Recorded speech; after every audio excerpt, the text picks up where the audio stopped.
नमस्कार श्रोताओं, मैं हूं आपका कहानीकार अमित। आज मैं आपको ले जाने वाला हूं राजस्थान के एक सुनसान इलाके में स्थित एक पुरानी हवेली की कहानी में, जहां आज भी लोग जाने से डरते हैं। तो आइए अपनी आंखें बंद करें और कल्पना करें कि आप मेरे साथ चल रहे हैं। वो शाम मैं कभी नहीं भूल सकता। मैं अपने दोस्त रोहन के साथ राजस्थान के एक छोटे से गांव में पहुंचा था। हम दोनों फोटोग्राफी के शौकीन थे और पुरातात्विक इमारतों की तस्वीरें खींचना हमारा शौक था।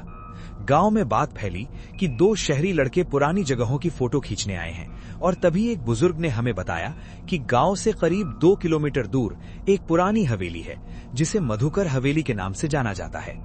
अरे वाह, ये तो बहुत अच्छा मौका है, मैंने रोहन से कहा।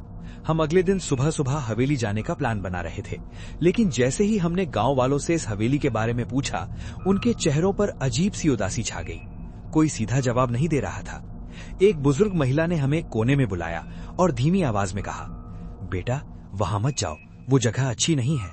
मैंने आगे पूछा, क्या हुआ वहां? क्या कोई हादसा हुआ था? बुजुर्ग महिला ने हमारी ओर एक गहरी नजर डालते हुए बताया कि 100 साल पहले उस हवेली में एक अमीर जमींदार मधुकर सिंह रहता था। उसने अपनी हवस के लिए कई गरीब लड़कियों को अपनी हवेली में बंद कर रखा था। एक दिन गांव के लोगों ने विद्रोह कर दिया और मधुकर सिंह को उसके परिवार के साथ जिंदा जला दिया। कहते हैं कि आज भी उस हवेली में मधुकर सिंह और उन लड़कियों की आत्माएं भटकती हैं।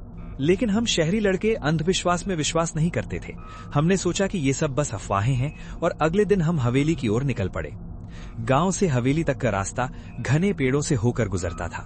अक्टूबर का महीना था और सुबह होने के बावजूद रास्ते पर अंधेरा छाया हुआ था। 2 किलोमीटर चलने के बाद हम हवेली के सामने पहुंचे। वाह, कितनी भव्य थी वो हवेली। लाल पत्थरों से बनी 2 मंजिला इमारत, बड़े बड़े झरोखे, नक्काशीदार दरवाजे। लेकिन समय के साथ इमारत जर्जर हो चुकी थी। चारों तरफ घास फूस उगाए थे और दीवारों पर लताएं फैली हुई थी। मैंने अपने कैमरे से कई तस्वीरें खींची और रोहन ने हवेली का एक वीडियो बनाना शुरू किया। हम हवेली के अंदर जाने का साहस जुटा रहे थे। मुख्य द्वार टूटा हुआ था और अंदर घुप अंधेरा था। मैंने अपने फोन की टॉर्च जलाई और हम अंदर चले गए। पहला कमरा एक बड़ा हॉल था जिसमें पुराने फर्नीचर के अवशेष बिखरे पड़े थे। दीवारों पर कई तैल चित्र लटके थे जिनमें से अधिकांश फट चुके थे। एक चित्र में एक सख्त चेहरे वाला आदमी दिख रहा था जिसकी आंखें जैसे हमारा पीछा कर रही थीं। अचानक हवेली के पिछले हिस्से से किसी के रोने की आवाज आई। मेरे और रोहन के बीच एक पल के लिए नजरें मिली। ये क्या था? रोहन ने धीमी आवाज में पूछा। मैंने कंधे उचकाए। शायद कोई पक्षी या जानवर हो, लेकिन फिर वही आवाज फिर से आई, इस बार और स्पष्ट। एक महिला का रोना और साथ में एक हंसी, एक ऐसी हंसी जिसने मेरे रोंगटे खड़े कर दिए। हम आगे बढ़े। अब हमारे कदम धीमे थे। हम एक लंबे गलियारे में थे जिसके दोनों तरफ कई कमरे थे। अचानक एक कमरे के दरवाजे से एक सफेद आकृति निकली और गलियारे के अंत में गायब हो गई। मेरा दिल धड़क उठा और रोहन ने मेरा हाथ पकड़ लिया। तुमने वो देखा? उसने हकलाते हुए कहा। मैंने हाँ में सिर हिलाया। अब हमें डर लगने लगा था। हमने वापस जाने का फैसला किया, लेकिन जैसे ही हम मुड़े, हमारे पीछे दरवाजे बंद होने की आवाज आई। मेरा दिल धड़क रहा था जैसे अभी बाहर निकल जाएगा। हम दौड़कर मुख्य हॉल की ओर गए, लेकिन वो अब पहले जैसा नहीं दिख रहा था। फर्नीचर अब पहले की तरह टूटा फूटा नहीं था, बल्कि नया और चमकदार लग रहा था। और दीवार पर टंगे उस चित्र में वो आदमी, उसकी आंखें हिल रही थी। तभी एक जोरदार हंसी पूरी हवेली में गूंज उठी। तुम लोग यहाँ क्या कर रहे हो? एक गहरी आवाज आई और हम मुड़े। वहां वही आदमी खड़ा था जो चित्र में था, मधुकर सिंह, लेकिन वो पारदर्शी था। मैं उसके पार की दीवार देख सकता था। हम दोनों चीखे और भागने लगे। मुख्य द्वार की ओर दौड़े, लेकिन वह बंद था। मधुकर सिंह की हंसी हमारे पीछे आ रही थी और साथ ही कई महिलाओं के रोने की आवाजें। अचानक महसूस हुआ जैसे कोई हमारे कंधों को छू रहा है। मैंने पीछे मुड़कर देखा, वहां कई महिलाएं खड़ी थीं, सभी पारदर्शी, सभी की आंखों से खून बह रहा था। भागो! मैंने चिल्लाया और हम दोनों सीढ़ियों की ओर भागे। हम ऊपरी मंजिल पर पहुंचे, जहां से हम खिड़की से कूदकर बाहर निकल सकते थे। लेकिन जैसे ही हम पहली खिड़की तक पहुंचे, एक ठंडी हवा का झोंका आया और खिड़की अपने आप बंद हो गई। एक के बाद एक सभी खिड़कियां बंद होने लगी। हम फंस गए थे। मधुकर सिंह और वे सभी महिलाएं अब हमारे पीछे थीं, धीरे धीरे हमारी ओर बढ़ रही थीं। फिर से नए मेहमान? मधुकर सिंह हंसा। मेरी लड़कियों को नई संगति मिलेगी। महिलाओं ने भी हंसना शुरू किया, एक ऐसी हंसी जो मौत के समान थी। रोहन ने अपना फोन निकाला और उन आत्माओं पर टॉर्च की रोशनी डाली।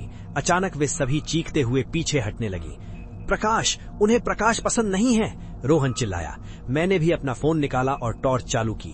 हम दोनों टॉर्च लहराते हुए वापस सीढ़ियों की ओर भागे। आत्माएं हमसे दूर हट रही थीं, लेकिन हमारा रास्ता रोक रही थीं। तभी मेरी नजर एक खिड़की पर पड़ी जो अभी तक बंद नहीं हुई थी।